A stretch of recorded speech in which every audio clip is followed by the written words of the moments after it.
Hello guys, welcome back to my channel.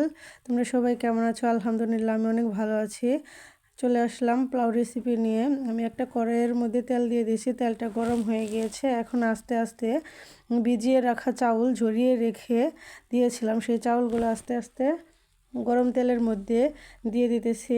দেখো, এভাবে তোমরা সবগুলো চাউল তেলের মধ্যে দিয়ে দিবে আর আস্তে আস্তে করে সম্পূর্ণ চাউল এমনভাবে নাড়াচাড়া করবে যাতে নিচে থেকে একটু চাউল লেগে না যায় বা লাল না হয়। আর পোলাওয়ের চাউল যদি পুড়ে যায় তাহলে পোলাও খেতে গন্ধ আসবে, দেখতে ভালো লাগবে না।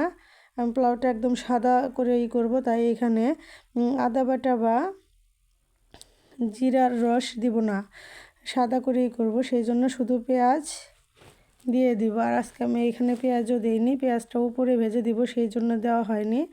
আস্তে আস্তে পোলাওয়ের চাউলগুলো ভেজে নেবে আর প্রয়োজন মতো লবণ দিয়ে দিবে। পোলাওয়ের মধ্যে যারা একদম পারফেক্ট লবণ খাও তারা সেইভাবে লবণ দিবে, আর যারা ভাববে যে তরকারি দিয়ে পারফেক্টভাবে খাবো তারা অবশ্যই পোলাওতে একটু লবণটা কমিয়ে দিবে।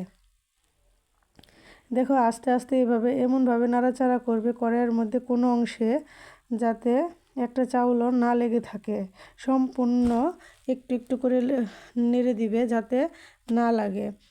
এখন আমি এখানে 2 কেজি চাউলের জন্য 4 কেজি পানি নিয়েছি, পানিগুলো দিয়ে দিয়েছি।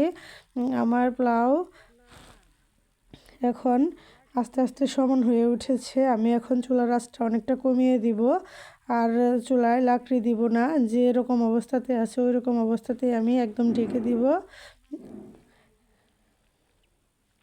দেখো, আমার পোলাওটা প্রায় সমান হয়ে এসেছে, আমি পোলাওটা ঢেকে দিয়েছি। দেখো, আমার পোলাওটা কমপ্লিট হয়ে গিয়েছে, কি সুন্দর হয়েছে দেখতে। এর উপরে এখন আমি পেঁয়াজ ভেজে উপর দিয়ে দিব। আমার পেঁয়াজ ভাজা প্রায় কমপ্লিট হয়ে গিয়েছে, আমি দিয়ে দিব। তোমরা এভাবে বাসায় পোলাও রান্না করলে পোলাওটা অবশ্যই পারফেক্টলি অনেক সুন্দর হবে। দেখো, আমার পোলাও রান্নাটা একদম কমপ্লিট, অনেক সুন্দর হয়েছে। যারা যারা আমার ভিডিওটা পুরো টাইম দেখলে তাদেরকে অসংখ্য ধন্যবাদ। ভালো লাগলে লাইক, কমেন্ট, সাবস্ক্রাইব করো প্লিজ প্লিজ প্লিজ। আর এভাবে বাসায় পোলাও রান্না করে খেয়ে দেখো, আর ভালো লাগলে কমেন্টস বক্সে জানিও। আল্লাহ হাফেজ।